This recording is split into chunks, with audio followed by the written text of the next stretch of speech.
It's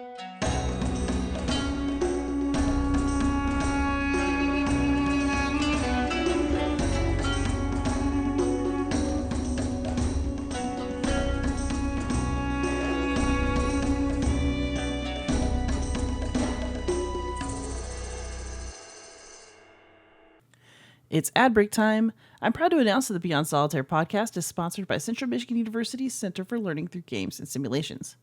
500-year-old Vampire, Jason Cox's cooperative role-playing game, is now shipping, and even better, there's a Halloween sale for orders placed before the end of the month. On top of that, there is a new crowdfunding campaign on the horizon. In mid-January 2025, look out for Keep the Faith, a role-playing game about building a religion, which will be on BackerKit. The designer is Greg Loring Albright, who designed Ahoy, and I'm very proud to say that I'm at work on the curriculum guide, so I'm extra excited about this one. Also, if you want to support this podcast, please visit patreon.com/beyondsolitaire and help me keep the lights on. But for now, let's get on with the show. Hey gamers, this is Liz Davidson for Beyond Solitaire, and this week on the pod I have two special guests. I've got routine show favorites or curse, David Thompson, depending on how you label it. And then I also have Dave Neale, and they are the co-designers of War Story. How you doing today, gentlemen? Good. Yeah, good. Thanks for having me. Yeah, it's bright and early for us. Dave, thanks for phoning in from a few hours later in the UK. But I was really interested by War Story because not only do I really enjoy it as a game, and I don't always enjoy story games, so I kind of wanted to like get kind of down to the bottom of that. But I also just I'm amazed by the amount of planning that goes into a game like this. So I just want to know first of all, how did you get started with the plan to make this game together, and what was the original scope that you were planning? Well, we met each other in Cambridge when David was here, and then yeah, you wrote a bit about what happened next in the designer diary, David, right? Yeah, I think you want to just kind of cover. Yeah, so like Dave mentioned, we met in Cambridge 2014ish, right, when I first moved there, and we're part of a large design playtest group in Cambridge. The sort of normal thing, every other week we would meet and we would all just bring games, play each other's games like you do.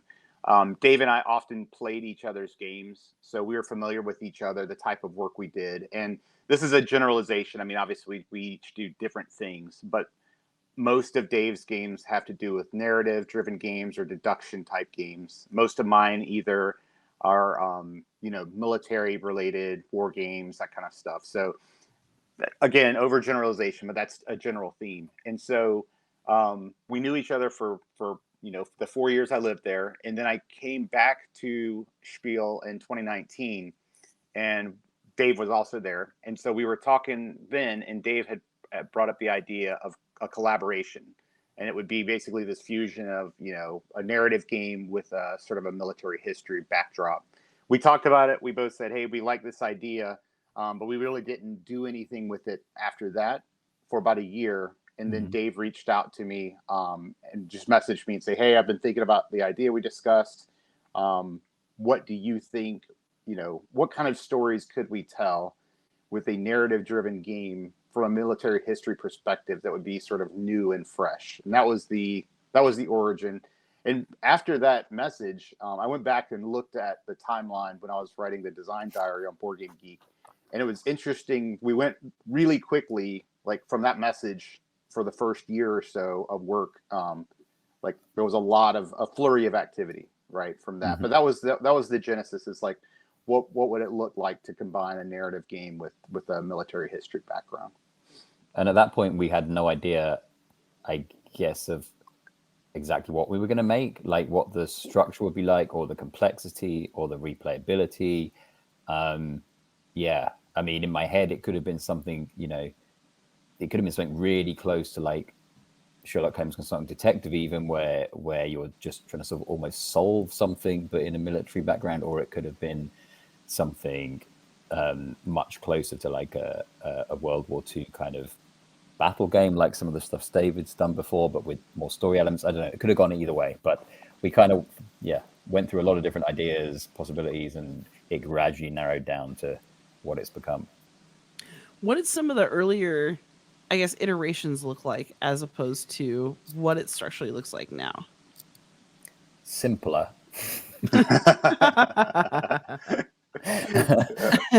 Which is funny because it's very simple, right? Like yes. as a player, it's very simple. The From a rules rules are very complexity. simple. Yeah. I don't want to speak for you, Dave, but certainly from a narrative complexity in terms of the web of internet connectivity, it was much simpler. And that was that was an interesting artifact of the constraints we were working with to begin with, which was basically Dave's brain, right? And nothing against Dave, but he had to hold all of the interconnectivity like mentally, which was crazy. So this is again just a generalization of the flow, but basically what would happen is Dave and I would get together and we would talk about, and to keep in mind, we were trying to come up with like what kind of game this is, the actual mechanics of the game and the story all at the same time, right? So that early period was a lot going on, but we would get together and we talk about, okay, what's the general flow of the story, and then we would each kind of go off, and I would largely work on some of the combat stuff, and Dave would largely work on some of the non-combat stuff. We'd come together, we'd throw it together. Dave would have to pull the narrative together mentally and keep it all in his head, which was insane. I don't know how he did it and made it through.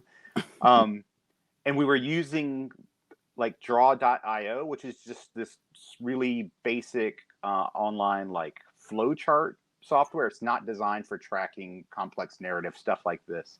And so we just had those limitations. But the real narrative complexity was introduced when we switched to Twine, because Twine is software designed to track that type of complexity, which was great because it made our flow easier to track and sustain, but it also introduced the ability for us to have much more complex narratives, which we probably dove into a little too much.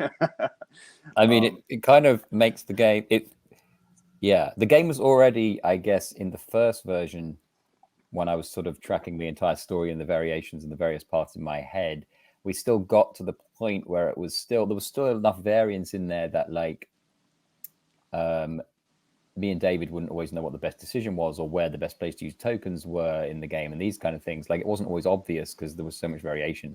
And then once we got the Twine thing, that thing kind of escalated to a whole new level in terms of like there are certain decisions in the game which, because of the narrative, like there is a clear best decision. There are a few of those, but the vast majority of the decisions through the game, there's no obvious right, really. There are like two options and they'll have different effects, but which one is best depends on what you've done before, what team you've chosen, how many tokens you've got left, if you've got certain equipment. And so the possibilities are very open in that way. And Twine helped, I think, get to the point where there's that much complexity. But yeah, the early version was definitely simpler, but I think also maybe less satisfying. Like people enjoyed that mission. I mean, that's what we originally showed to Osprey, right? But it was, I can't remember, it took an hour to play or less, I think, maybe, that first one we first did it. And it didn't have like as much of a strong arc, I don't think. I don't think you felt you were diving as deeply as the missions that are now in the box, which have ended up feeling, more hefty and like you're really getting stuck in when you play one of them. So this actually leads me to another question. So it sounds like Twine is something that you hadn't used before, but that you have started for this project. So Dave, how did you do, like, I'm a big Sherlock Holmes consulting detective person, actually. So how did you do the Baker Street Irregulars, and how, I guess, did that kind of scope differ from doing something like this? Yeah, with that, it was all in my head. I kept it all in my head, and I've designed other similar stuff, keeping it all in my head. But then there's a point where it does become. There was one game which I haven't actually finished, which is an entirely different, similar to War Story in some ways, similar to Consulting Detective in some ways. But anyway, I was designing this game, and again, keeping it all in my head, and it has quite a lot of narrative complexity, and it's got the like circle this letter if you've done this, circle this if you've done this, state tracking thing. But then with that one, I had a gap of like a year, and then I went back to it, and I had no idea what the hell was going on. Like, because it's all in my head. Like, it took me like 2 hours maybe just to understand why one paragraph linked to another one, or why a letter was circled in one place. And sometimes I was like, well, that must be a mistake. That shouldn't be circled there. And then a few hours later, I'd be like, oh, now I understand why I did it. So like getting back into it when I'm just trying it in my head is tough. So Twine is very useful. I have found Twine has some limitations with some of the stuff I've tried designing. In certain things, it doesn't seem very effective at tracking, but works perfectly for War Story. It seems to do exactly what we want for War Story. So that's been the main time I've used it properly has been War Story, and it's a good fit. Interesting. I guess difference that I noticed having played both Consulting Detective and War Story is that I could not hold a Consulting Detective thing in my head either, although so like kudos. But I mean, I guess it is a contained mystery. Like you've also done stuff for Unlock. So how much of that kind of like closed mystery or like escape room mentality worked for War Story, and then what had to change to make the game like flow better? I think that was part of what we kind of discovered as we went along, like where we weren't really sure what this thing was when we began, or how close it would be to those other things, like how close to Unlock or Consulting Detective. And yeah, with Consulting Detective, it's mainly like this one mystery thread. So I would be writing in that one story. I'd be writing in the main clue points I felt would give the information to lead to the conclusion. And then you'd be filling that out with like, okay, now let's add in the murder victim's workplace. Let's add in these other places, and you'd fill out the world. But there would be this one kind of thread that the player was aiming to find. And so you were kind of limited in that way. Whereas an Unlock is similar. There's like one thread you're aiming to find. You add in other stuff around it. There might be a few distractions, but there's kind of one thread. I played around with that a little bit. My Unlock ones have a bit more variability. You can kind of go off in different directions, which then reconverge. And in Consulting Detective, I changed stuff up for like a couple of the cases in the box, particularly the last one has like sort of diverging, has 3 different endings and stuff like that. But still broadly the same. And War Story then, yes, was quite different. We realized, I think it was connected to the fact that we realized players were going to have to be able to lose. They were going to have to be able to fail. They had to be able to die, because otherwise it wasn't going to feel like war. And you know, in something like Consulting Detective or Unlock, if you die, if you got partway through and it's like, now you're dead, end, then it's like, well, that was incredibly unsatisfying. And and it's like, now put the game away and never know the solution, because like, how else would it work? Because if all it says is, well, now you've died, but carry on to the solution, it's like, well, what did dying mean then? So kind of, yeah, it would be very unsatisfying if it just said, you're dead, that's over.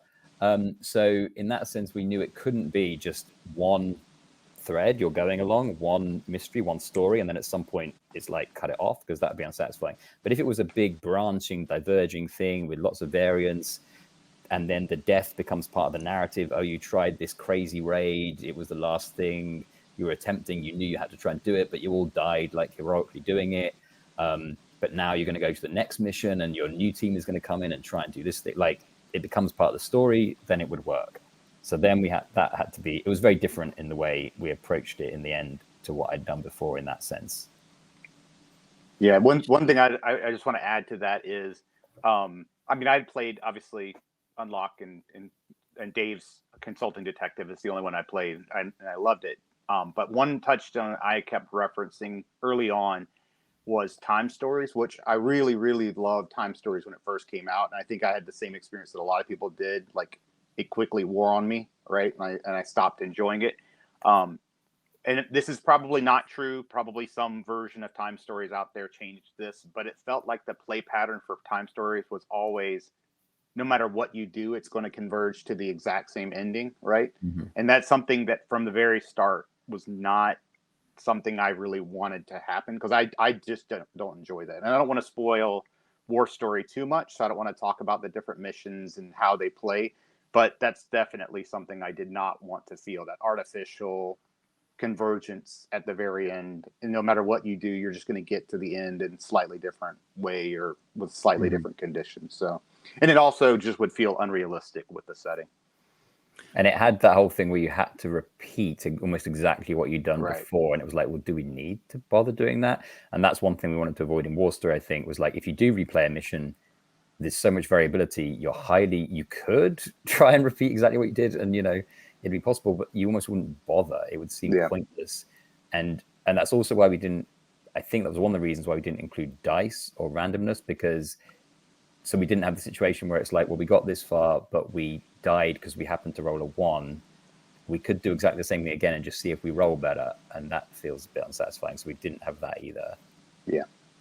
So I want to put a pin in some of this, but this actually takes me back around to, I think something that I've complained in several reviews I've written in the past about some narrative games. So one of the reasons I like Sherlock Holmes Consulting Detective is that it doesn't necessarily do this, but it's because it's so low on mechanisms. But I get a little crazy when I play a game for a bit. Like it'll be like story, and it's like, okay, let's pause and do mechanisms and maintenance, and then you get to unlock the next part of the story, and you read a little bit, pause, and then so how did you get, I guess, the gaming mechanism part to feel like it integrated so well with the story, and what were some like fits and starts along the way? I think we decided the whole thing had to be very narrative fairly early on. I can't quite remember. And I can't quite remember. Maybe we talked about different ways of doing like the battles and the tactics. I can't quite remember when we got to the point where we're like, well, we're essentially going to make it the same. Like the battles and the tactics are going to also be story. Like you see somebody running towards you. Do you shoot at them or do you shoot at the person behind them or whatever? It was going to be these kind of choices. How many tokens do you spend to boost these things? So the whole thing is completely integrated, because I also have never liked games which divide up in that way. And I think the idea of it can break the flow a bit if you have story and then it's like, okay, now put the story aside, do this completely different thing. And yes, maybe it has an impact on the story, so there's some interest in it, but also sometimes games do it, and you mentioned it there, like it's almost like you're almost doing the mechanical thing to earn more story. It's like they're holding the good thing back as like, do this thing. It's almost like do this laborious thing so you can get more of the stuff you really want. And it's like, well, why not just give me the stuff I want, So yeah, I can't remember. I don't know if you remember any of the early ways we did it, David. Yeah. So it was very early on. I mean, from the start, basically, when we discussed different possibilities, one of which would have been the sort of like tactical combat thing that happened as you read through the story. We never actually had a system to do that, right? So we discussed it, but it was always from the start a narrative-driven sort of combat resolution. Now, this goes back to what we discussed with Twine. The complexity of the combat, just for for people to listening, we should probably say, like, that are not familiar with the War Story, everything in the game is narrative-driven, right? You're reading the book, you make choices, and that includes combat, and it includes every element of combat. So it is this sort of almost seamless transition from a non-combat to combat state in the game because you just continue making narrative choices. Twine, like everything else, allowed for the increased complexity of the combat situations and variants. And so it was always narrative driven, but I would say that the ability for us to make even more interesting and I think reflective of real world sort of combat tactics through Twine was where like the biggest change occurred, because I included this in the design diary. We Dave and I made a demo that's not in War Story, the actual game. It was for like Gen Con spiel, and Osprey is going to make that available for people to download and play themselves. But there's one combat in that demo, and that one combat has like 120 passages, I think, that players will experience like maybe 10 of them, right? So if you think, and that's because of the branching narrative nature of the combat. So that's only possible through the crazy complex branching system that we were able to develop.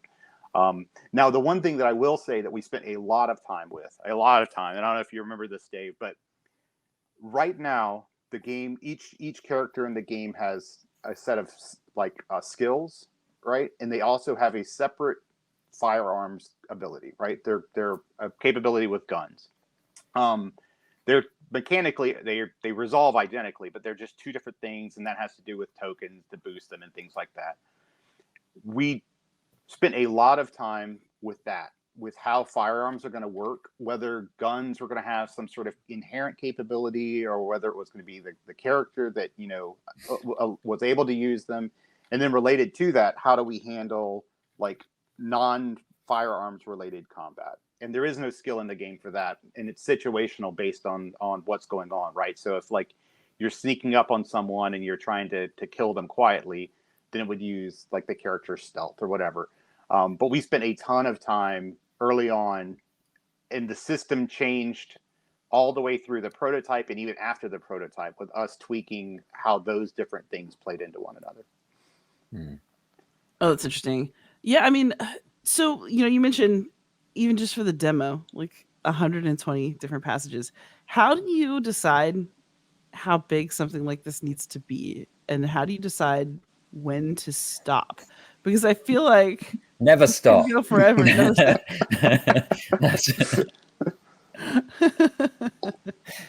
I do remember saying to Osprey at one point, like, how many passages should we aim for in the books? And the reply was as many as are needed. And I was like, okay, here we go. I just feel like me in the classroom. How long does this paper have to be? As long as it needs to be. Yeah. And we were kind of sticking to, we were going up to entry 500, and because it starts at 100, it's approximately 400. The last one, the third mission, is bigger, and I think it goes up to like 650, so that'd be like 500 and some 550 entries or something. But it was kind of, I don't know, it was just kind of feeling out as we went along. We didn't necessarily, I remember at one point we estimated, we were like, okay, there were going to be this many encounters, so each encounter shouldn't have more than X number of entries. So we tried to put a ballpark on some stuff to work towards. But then it does become a case of like, you do add in what's necessary to tell the story you want to tell. And sometimes it's like, I could add in one entry here to this encounter and this combat, and it makes it much more interesting. Like, imagine if this thing happens because they choose this, that'd be cool. So you add in that one entry, and it's as much as you feel is necessary to make it work and make it exciting and to tell the story you need to tell without just going completely insane. There's a point where you do have to stop, I guess, in the end. It's got to go to print sometime. No sure.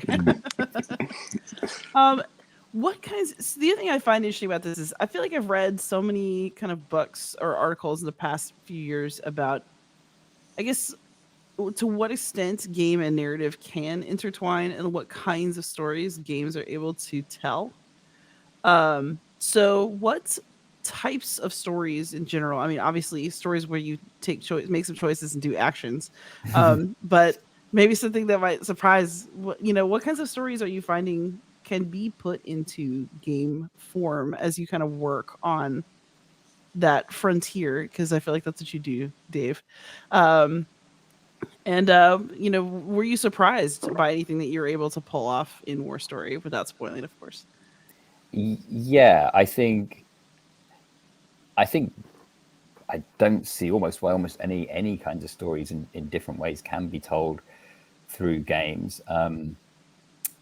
Like, I guess when you take the very basic format of just a standard kind of choose your own adventure type book or whatever, that can almost be anything. You're making choices for a character. It could be any kind of story, really. I think exploring that, I think there is an interesting thing about how games tell stories. And I remember, like, when I first started designing story games, I was sometimes thinking like that systems could be almost agnostic to the type of story they tell, as in you could almost tell any story with a system, and that isn't always true. I've discovered there's definitely, like, with some systems, particular types of story that fit with them, and if you want to tell specific other types of story, it just doesn't really work. Or because of the ways that players can make decisions, because of how the story is represented, sometimes certain things won't be possible. And with War Story, I think the thing that surprised me the most was getting to, I guess when we began it, I kind of thought we would either have a deterministic story, like Consulting Detective or whatever, where there's no randomness and everything is kind of preset, where it would probably just be one play, like Consulting Detective, or we'd have something with maybe randomness and cards and dice, which you could replay because of that randomness. And what we've ended up with is neither of those things. We ended up with something that's deterministic, but replayable, and so replayable that, like I've mentioned, me and David won't always know what the best decision is to make in places. And that's something I wouldn't have thought was possible before we made it. The fact that there's this entirely deterministic world, but with so much variance and possibility that it's definitely replayable, and that I can even play it myself. It's the first kind of narrative game I've made that I can play myself and potentially fail. So yeah, that's different. Ooh, I kind of want to come back around to that. But speaking of failure, the other thing I kind of wanted to talk about, I thought this was interesting in War Story, is how did y'all decide to, I guess, punish/reward players without making it feel like they got all the way through the story and then like, I mean, you can absolutely die. You can lose your team. Like we kind of mentioned, like you can get new agents. But, you know, how do you create the right, I guess, reward/appropriate punishment for things not going well in a story that like makes it feel real, but also doesn't make you like throw the box against the wall?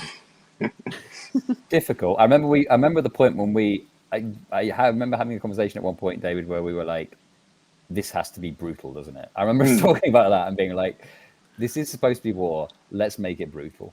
Like agents should be dying like regularly. Like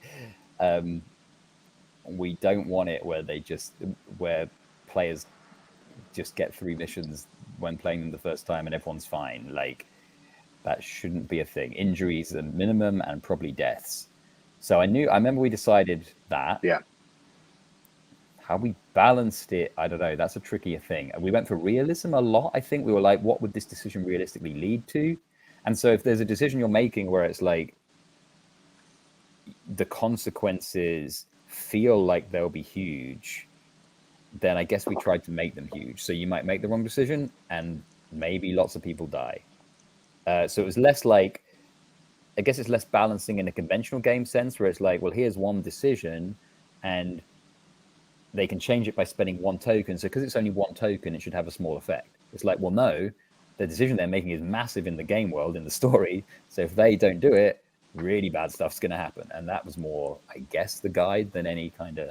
Yeah. Is that what you think, David? I think so. I mean, one thing that we should say, and I struggled with this a little bit early on, this is only tangentially related, but I'll mention it while I'm thinking about what you just said, is especially as it related to some combat decisions, but just decisions in general, there was at first, I would often draft passages where there was like a not great decision, like a not smart tactically decision. Oh, yeah, yeah. And you would always, rightfully so, you would always kind of nudge me towards like, but these are trained agents. Like they would never make that decision, right? And so that's one thing that we largely removed from the game is like, this isn't like a multiple choice test where D is a stupid choice, a clearly stupid choice, right?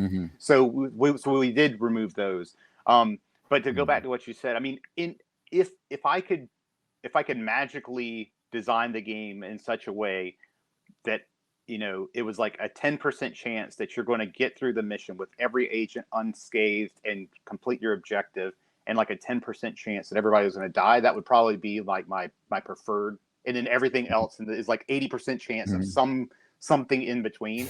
And that's probably close to what we have. Like you don't see people completing it with no injuries. Perfect. I mean, it's possible.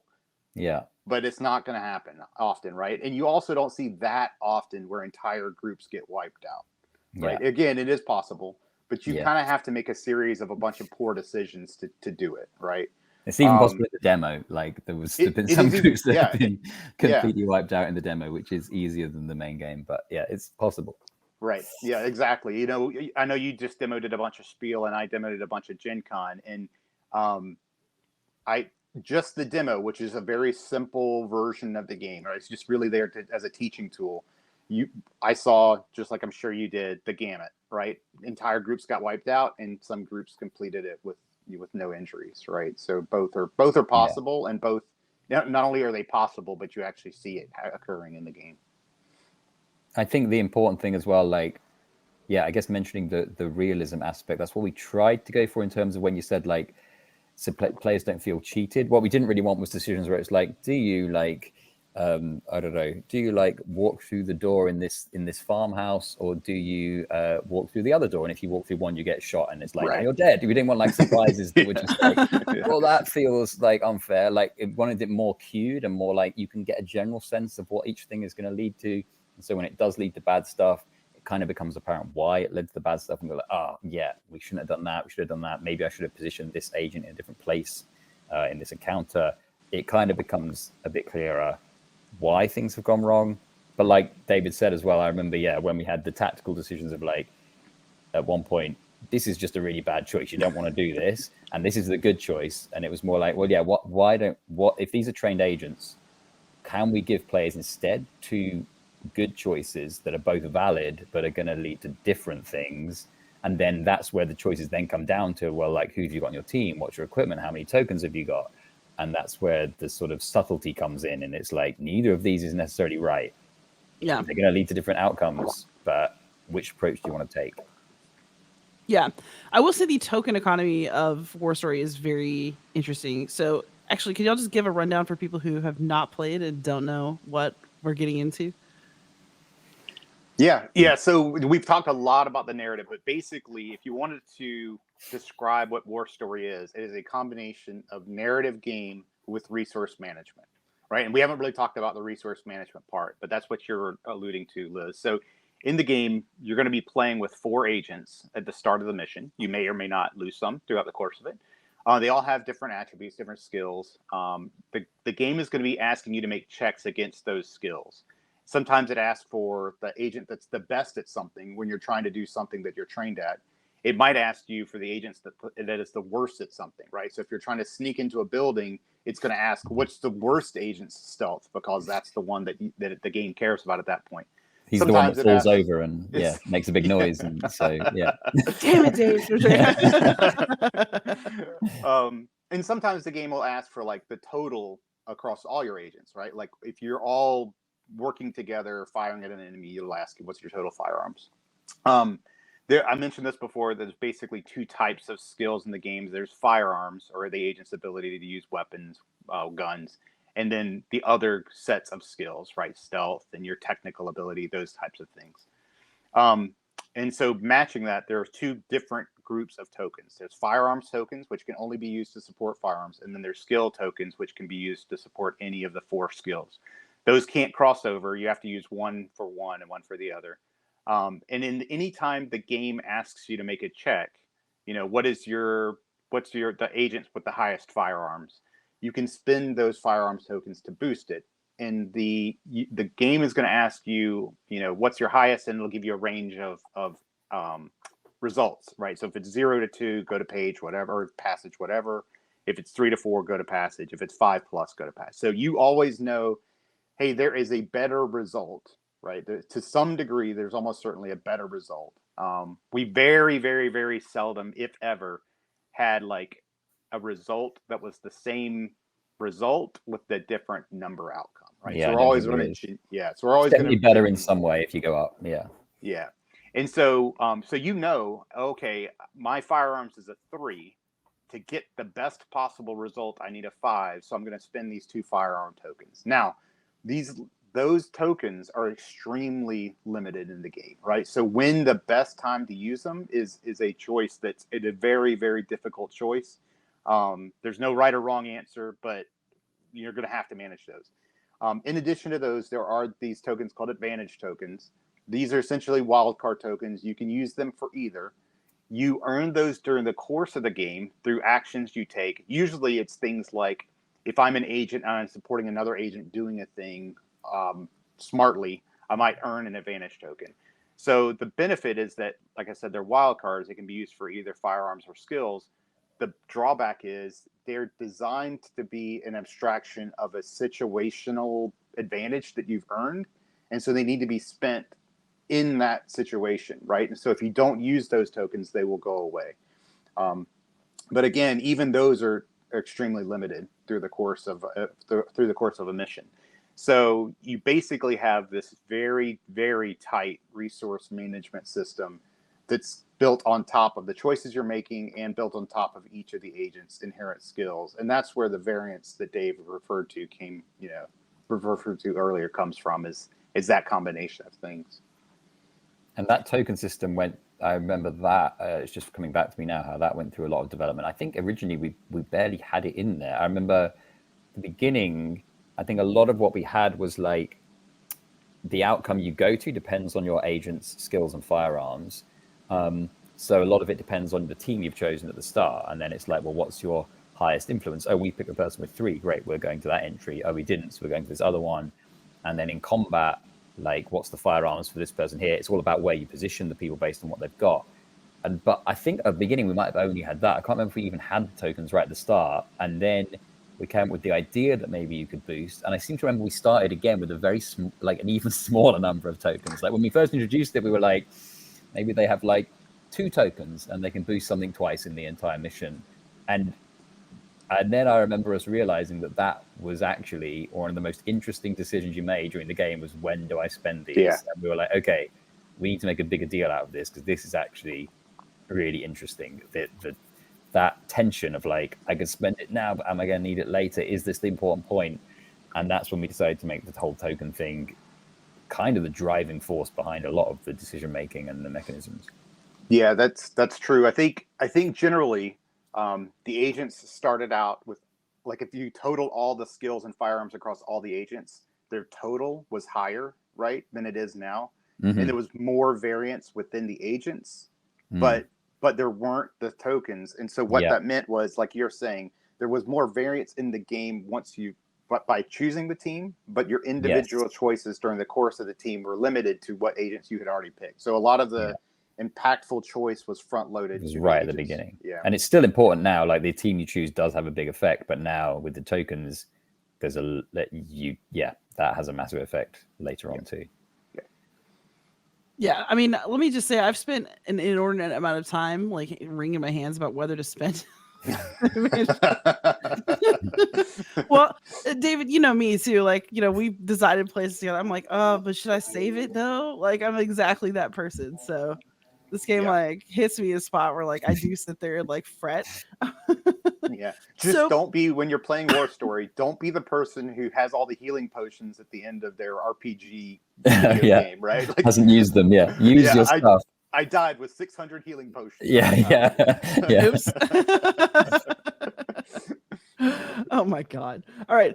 So this leads me to another question. So this is a game with a bunch of branching pathways, with so much variance, just even in terms of spending those tokens. How do you test this? So David and I have got 2 games together now. We've got Night Witches and Queen of Spies, and both of them, like, we basically just get together and play it again and again and make decisions about what to change. Like, I mean, I guess it's a more complex process than that, right? But I don't know that you could do that for War Story. Like, how do you test this? Like, I mean, we can play it through ourselves, and I remember like there've been times when we would eat one of us would change some stuff and send it to the other, and then the other one could then potentially play it and be like, I remember sending you a variant, David, I think of one of the mission 3 things, and you playing it and then saying like loads of people died and it was incredibly tense. you were like it was a nightmare and it was brutal and I loved it or something, and it was like, okay, that one's working now, because that's the kind of experience we want people to have. Then it was just a case of getting it out there, putting it in front of people, testing it with as many different people as possible. One of the interesting things I found is people who I wouldn't necessarily expect to like it love it. I think it's because of the very heavy story focus and the narrative part, and maybe also the lack of randomness too. But there are a lot of people who play it and are like become very engrossed and involved in the story, and maybe they expect it to feel more like a sort of traditional war game, and they might not be into that kind of thing, and then they're like, oh, actually I'm involved in this story, and that draws them in. But testing it is is fun, has been fun to see what happens to people, and we can test it ourselves and run through possibilities ourselves and see what comes out. Like, because we don't know, we can't predict like how easy is this path. We've written a path, but like you say, like with spending tokens, with like the injuries that can happen, with different teams, it's still not clear to us, is this difficult or not, until we actually play through it. And then we're like, okay, this was too easy, so we need to change something in here. Yeah, that's exactly right. I mean, what you just said at the end there was the most, because the game, it's hard to test a game that's deterministic, because the game will function, right? So it won't break because it can't really break. So it does come down to balance testing, and balance is a matter of individual player preference and perception and all of those things. So if Dave and I say, if we play it multiple times with different groups and every group gets through it completely unscathed with no problem, then we don't want that. Yeah. Right. But there might be players who do. And so this is almost like testing how often you succeed at a solitaire game. Right. I have my personal preference as a designer, but that's different than many players and other designers. So this type of game is not testing for degenerate strategies or balance or whatever. It's testing it for, like, is the player experience generally positive, right? Like, do they seem to be responding well to the story, and do we feel like it's challenging enough from what we want the game experience to generally be for what we feel is the type of audience we think we're going to play it. And what I think we were looking for largely with this was like, is the sense of tension there? Does it feel difficult? Even if they do get through like unscathed, did that feel really tough? Were they really tense? Were they really nervous? Like, that was important, because that's the feeling it should convey. And did it feel fair? Like, none of those decisions where it was like, well, that felt like the best decision, and then we got screwed over because it killed us for no apparent reason. Like, so those two things I think were like, the tension and the challenge, feeling of tension and challenge, and a feeling of fairness are two really important things in this kind of game. Interesting. And then, the other thing is, because there's the mechanical aspect of the game, but then also the story aspect, it's, how did you kind of thread the needle between picking a number of outcomes that were plausible, and then also making sure that all the end points would feel satisfying? Because everybody wants a good story. So how do you make sure that every version of the story is punchy enough? And like, did you have to adjust, like, oh, this ending is like way better than that one, so, or is that like a consideration? There are the three missions that, like, the three missions are sort of replayable, and the structure of them is quite different. They're very different from each other in the way they're structured. We didn't just repeat the same structure. So the way they reach different kinds of ending is also very different. I think David mentioned once, mission one is kind of the least replayable. On the other hand, it can be incredibly different in some ways when you choose some different things. But it sort of ends up converging into roughly the same area, whereas the other two then go very different towards the endings. And I mean, this is the kind of question that I remember wrestling with this whole thing. 'Cause it's like, yeah, people want a satisfying story. And so it was this realization that failure and death also has to in some way feel like a satisfying story. So having the story end, like, I think one thing is there's an entry in the books you read if your entire team dies. And to me, that felt important, because rather than the rules just saying your last team member's dead, game over, it's like, well, that doesn't end the story. You need an entry where you read where it's like saying what happens from their perspective or from other people's perspective. So it's like reading a novel. It's like, death has happened, and this is what it feels like. This is where meaning is derived from it. This is whatever. And then the very end has broad kind of endings for what happens, which differ. You can definitely do badly. You can definitely do badly in the whole campaign, and you'll know it. But I think the story will hopefully still feel like you've told a story, and that it was satisfying. And And I think if agents fail, I'm hoping it. I think it can generally tried to make it feel like, well, there's still some heroism in there. They still attempted something. There's still this sense of like struggle against horrific odds. All of that, I hope, comes across in the way it's ended up being written, and to make sure that it feels complete in some way or other, whether you succeed or fail. Nice. And then just sort of like y'all have kind of hinted at this throughout, but okay, so again, like, you know, I have experience with David as a co-designer. We do everything together. We just like set a meeting and like work during that time. But it sounds like y'all had quite separate responsibilities for this game. David, I know that you were sort of the point guy on mechanisms. Dave, you're the one who's doing most of the writing. So how did you make that work? And then what are the points of contact that kept you in flow, even if you weren't necessarily doing the same parts at the same time? We kept having meetings. We kept sharing stuff.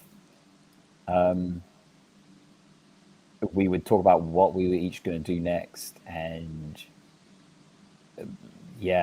it was this just regular contact, coming back to each other and being like, here's a new version of this, take a look at it or play it and see what you think of it and give feedback. Then we'd have a meeting and talk about it.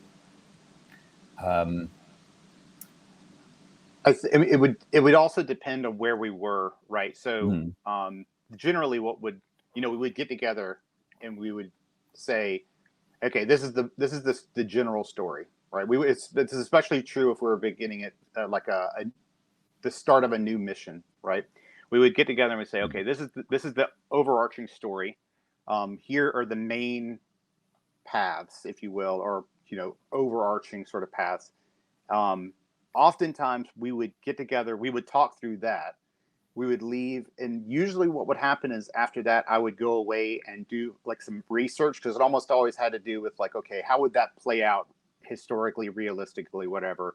And there would be some like historical bits that I would need to research, and then I would go back to Dave with some thoughts on that and say, okay, here are some general ideas for these overarching branches. So like almost like a story conceptualization. And then that's where we would begin diverging with our own responsibilities, where I would usually take like, okay, we know that there's going to be a combat here, so I'll go off and I'll do all of the flow of this combat, but I'm not going to write the narrative. All I write is like the mechanical branching of the combat. And then Dave goes away, and Dave is doing a lot of the story branching and starting to flesh out the actual prose that appears in the game. Because I think that's one thing to just make sure everybody understands, like, there is no other person coming behind Dave to write the narrative. Dave is writing it. So what you read in the book, Dave wrote. I mean, there might be minor edits, but I don't think so. I think everything is Dave's work. And so then we would have to go back and we would trade those things. So I would give Dave, here's a combat, sort of like a self-contained combat. Dave would give me what he's been working on. We would play each other's stuff. And then the last bit would be Dave taking the combat, writing the narrative to the combat, and then us fusing everything together. I mean, that's an oversimplification, but that was generally the flow. Yeah. Interesting. And then what does the research for this look like? So David, I know you like to research. Dave, I know you must too, because you're a reader and a writer. So I guess it seems like you would be able to get a lot of cool stuff that you found into a story. Like it's one of the coolest things about a narrative game is that but what aspects of the research, I guess, fascinated you the most? What and what kinds of things did you maybe leave on the cutting room floor, even though they were really, really cool? Well, I think one thing we should mention is that War Story Occupied France is about SOE agents operating in France, right, during World War II, but it's not based on any historical location. So it represents sort of this composite or abstraction of what it might be in this small sort of countryside area of France, but it's not based on the historical event or historical people.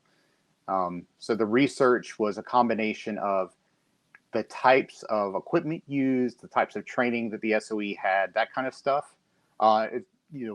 obviously reflects the general type of activity that the Gestapo was in, in the Abwehr, the German intelligence were doing.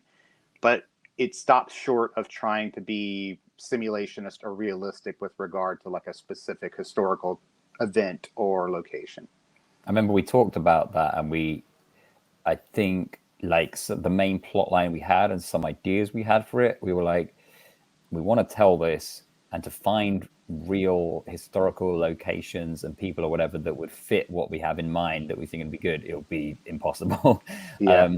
But we found similar ones. I remember David, like for mission 2 in particular, there was something specific we wanted, and I remember David saying, yeah, finding something that exactly fit that would be tough, but there are these similar things, and here's like a real mission that happened which is kind of similar to what we have as an idea for this mission. So we fictionalized like the places, but based the kind of concept and the activities and and used like the real kind of weapons and stuff used by the agents. All that kind of stuff was based on the historical reality. But the research was, it was fun. It was interesting, and I think we did look at quite a few things we didn't end up using, although I can't quite remember all of them now. I think there's a lot of stuff to do with the SOE we didn't use in this. Maybe at some point in the future, who knows? Oh, walking right into my trap, are we? So I mean, this game was clearly a lot of work. And it really shows. It's a beautiful game. It's very I would like there to be something else in the series. But to what extent have y'all had those discussions, and would you want to revisit kind of SOE adjacent stuff, or would you want to do something different with the game system? Both could be interesting, I think, and that is what we have had discussions about it. We don't know yet, like nothing is certain yet, but the possibility of doing more has been talked about, and we've covered a lot of different possibilities for what that could look like. And we think we might know which one we're going with, but we haven't yet confirmed anything, even if there's going to be more, but for certain. But yes. You can tell me. I'm only media. Oh man. And so, we have some time restrictions this morning, so I could actually ask so many more questions, but we'll go into the softies. What games have y'all been playing recently that you really enjoyed? Dan, I can answer first. So this is a broken record for everybody that ever listens to me on your podcast list, but I don't play much, so I haven't played a lot lately. I've been doing a lot of demos of Callisto, Undaunted Callisto, and War Story, but I have played a little 2-player co-op trick-taking game called Sail, which if you've played Fox and the Forest Duet, it's kind of a similar feel to it, but I think it's probably like one step better than it, which is already an incredible game. So I've kind of gotten into this whole like co-op trick-taking game thing. I think they're really cool. I played Jest of Robin Hood recently, which is coin adjacent, really super thematic, interesting game from Fred Severall, friend of the podcast, friend of mine, good guy. I think that's probably the most recent. Oh, and I played, this is crazy, but I have this like desire to go back and play, I guess, classic, you would call them classic Euros that I never played.